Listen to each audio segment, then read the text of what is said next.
dvojice, je to přímo tady vprostřed, se tam stává, ale jelikož si dobře vidím, ho drží právě příslušníci zbraní SS, tak bych šanci na život nedával, protože tito vojáci opravdu nepřítele příliš nešetřili a na nějaké konvence nehleděli. A vidíte, že to přesně tak asi dopadne. Takže tady jste viděli masakr, kterého se dopustili příslušníci zbraní SS. Pravda ovšem je taková, že za tyto masakry si často Rudá armáda mohla sama, respektive sovětské vedení si za ně mohlo sama, protože Sovětský svaz se nepřipojil k Ženevské konvenci o nakládání s válečnými zajatci, která podobné excesy zapovídá, takže vojáci Sovětského svazu nebyli chráněni Ženevskou konvencí, naopak Stalin všechny své vojáky, kteří padli do zajetí, automaticky považoval za zrádce a pokud byli v průběhu války osvobozeni, třeba v nějakém zajateckém táboře, tak dost často po osvobození byli třeba prověřováni tajnou policií, často byli posláni do Gulagu, čili do sovětského koncentračního tábora, zhromažďovacího tábora, a pokud byli nasazeni na frontě, tak často v trestných praporech, čili v jednotkách, které nesly ty nejtěžší, na jejich Petrech leželo to nejdrsnější a nejnebezpečnější, co se na frontě mohlo stát, takže to jenom k tomu. Ale pravda je, že příslušníci SS se takových masakrů dopouštěli bez ohledu na Ženevskou konvenci i na západní frontě a všude, kde působili, takže toto je jenom taková malá informace, ale SSáci prostě vraždili zajatce prakticky všude. Ovšem podařilo se jim dobít původní pozici, takže něco za něco. A jelikož nám to tady mírně stojí, tak zkusíme si něco říct o zbraních. Už jsem zmiňoval kulomet MG42 s obrovskou kadencí, 1200, dokonce až 1500 ran za minutu, dvojnásobnou proti jiným zbraním. Tato zbraň byla vyvinuta právě speciálně pro východní frontu, kdy v první fázi války na východě sovětští vojáci často útočili v takových těch známých řadách, takových těch uráliných a prostě na německé straně bylo zjištěno, že běžný kulomet není schopen tuto linii zastavit, takže MG42 s tou obrovskou kadencí byla vyvinuta právě pro východní frontu. A naopak na západní frontě se často stávalo to, že z pohledu německého vojáka tento kulomet plýtval municí, takže se údajně v nábojovém pásu často třeba každý třetí náboj vynechával, aby se trochu ušetřila právě munice. Ale na východě se používal tak, jak byl, právě s tou šílenou kadencí. Jeho předchůdcem byl potom kulomet MG34, ten jsem tu nikde neviděl, zatím tedy jeho kadence byla něco nižší, zhruba 900 ran za minutu. A na levé straně na východě se nám již objevuje opět Rudá armáda, která poučena z předchozích nezdarů se vybavila silnější technikou. Jak to říkal, v brněnské operaci byla převaha v tancích na straně Rudé armády zhruba 2 až 2,5násobná. A to ještě nebyla žádná velká převaha, protože na jiných frontách byla daleko výraznější. Prostě v oblasti Jižní Moravy nebo během prostě v celém působišti ukrajinského frontu nebylo nasazení tanků tak masivní, jak na jiných frontách, třeba v Berlínu. Takže tady můžeme vidět veliký unikát, toto je tank T-3476, toto je typ, který se objevil v počátku války, vystupoval právě kanonem 76. Toto provedení, které tady vidíte, je spíš provedení z roku 43, má takovou šestibokou věž a ten druhý tank, který se nám objevil, vypadá trošku větší. To je T-3485, to je následník toho tanku, který byl největší. Objevil se až zhruba v polovině roku 1944 jako reakce na některé novější německé těžší tanky. To znamená, měl být třeba protiváhou německého panteru.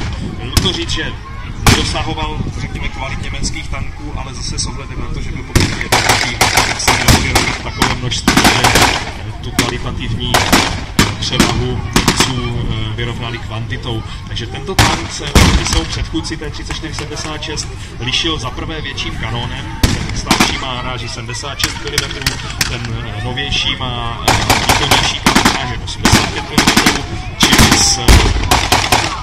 s větším balistickým výkonem, větší věž, a to byla jeho hlavní výhoda, protože Takže starší 34 měla posádku pouze 4 mužů, byl tam řidič, radista, nabíječ a velitel, který zároveň plnil úlohu střelce. Ta novější 85 už měla pětimístnou konfiguraci, byl tam řidič, radista, nabíječ, střelec a velitel. Takže velitel, vidíte, že tam nahoře je velitelská věžička, mohl se věnovat sledování bojiště, určování cílů a o likvidaci cílů se staral střelec. Takže velitel měl mnohem víc času na tu velitelskou práci a činnost tohoto tanku byla flexibilnější. Tuto pětimístnou konfiguraci měli všechny tanky například. Rudá armáda nám za pomoci tvrděné techniky tanků 34, tady stačí o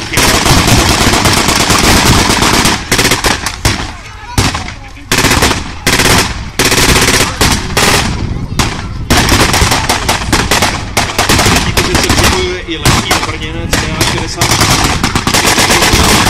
Ta pozice, kterou DA-64 zaujímá uprostřed, není vůbec nesmyslná, protože toto vozidlo bylo přepancéřované snadno zničitelné, ale pokud ta torba byla ukryta někde, jaksi aby to vozidlo vyloženě nesvítilo na horizontu, tak zasáhnout tu poměrně malou věž bylo dosti obtížné. Takže pozice, kdy toto vozidlo v podstatě podporuje pěchotu kulometnou palbou z pozice někde v dolíku, je velice logická a dá se říct, že všichni bojovníci právě velice často vyhledávají takovouto situaci, ve které bylo snadno zasažitelné například Panzerfaustem. Panzerfaust byl sice strašná zbraň, dokázal zničit prakticky libovolný tank 45, ale nebyl příliš přesný, takže zasáhnout malou věž DA-64 jistě bylo důležité. A vidíte, že ruský velitel již vedá se do útoku.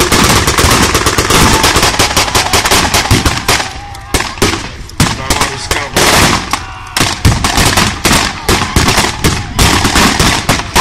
Se vojáci často nechávali masakrovat kulometnou palbou. Nám nyní snaží znést německé pozice.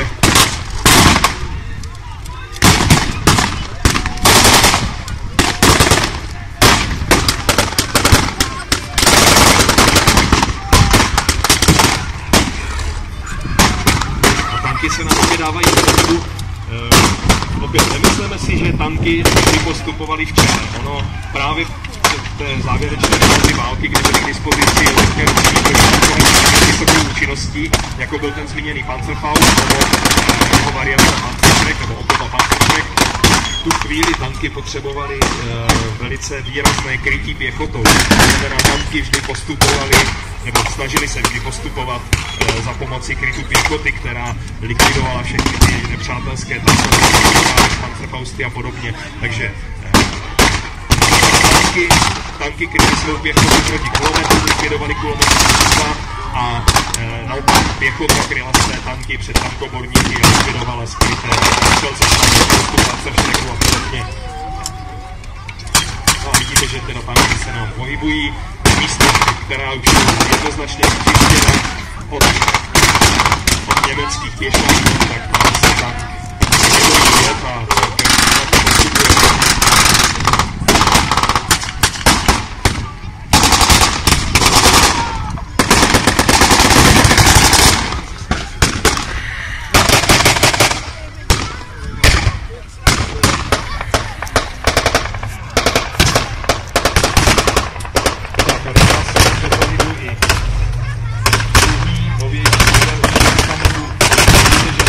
Jsou 4 symboly zničených německých obrněnců. Tak vám tady předvede krásně. Zatímco lehčí, starší 76 podstupuje před. 34 se nám kryje za budovou a možná, že to musí tou budovou projít.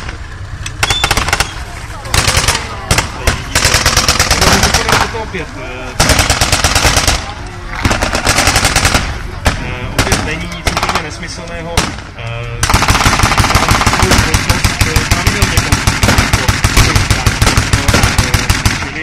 To, že má kanon, to, že má to je jenom jedna z možností, který by mohl likvidovat nepřítel, ale najetí pásy a například zatlačení nepřátelské pěchoty do země, to byla poměrně těžká taktika, kterou tankisté používali. Mimochodem dostal jsem třeba veliký manuál k německému tanku Tiger a tam přímo v návodu vojáky, kteří tank obsluhovali, vyzývali k tomu, aby šetřili municí, aby nepoužívali kanon, šetřili kulomet a nepřátelské vojáky likvidovali.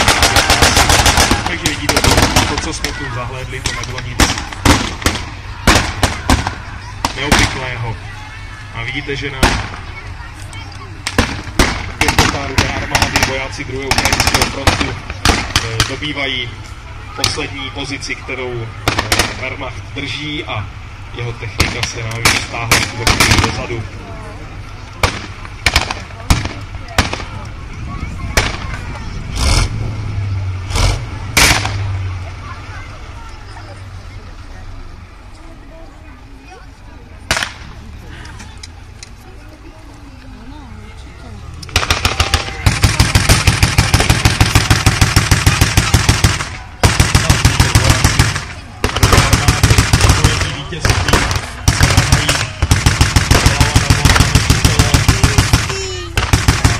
Likvidují poslední hnízda odporu. Mimochodem úplně na levé straně můžete vidět kulomet Maxim, takovou zdánlivě relikvii, v podstatě jedna z prvních kulometných konstrukcí, má kolovou lafetu a právě končí.